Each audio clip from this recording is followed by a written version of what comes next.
अस्सलाम वालेकुम। ये हमारे साथ शाहज़ेब मौजूद हैं और ही केम टू आवर क्लिनिक। तो बेसिकली इनको इशू था, इनका C7 वर्टेब्रा के ऊपर ना एक हम्प सा, जिसे हम नेक हम्प कहते हैं, वो बना हुआ था। कुछ पोस्टरल पेन भी थी, पोस्टर की वजह से लो बैक पेन भी थी। तो फर्स्ट इनका हिजामा का सेशन हुआ, कपिंग थेरेपी का।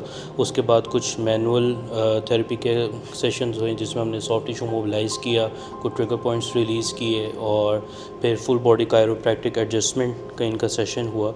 और लास्ट सेशन आज इनका फिज़ियोथेरेपी का था अल्हम्दुलिल्लाह। और अब इनसे हम फीडबैक लेते हैं, how is he feeling right now.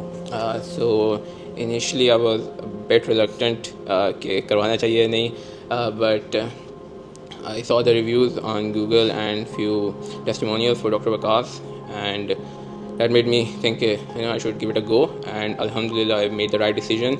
And after a couple of sessions of physiotherapy and one cupping session, it has completely changed the structure of my back, honestly, and I'm very glad I came to Dr. Vikas for this.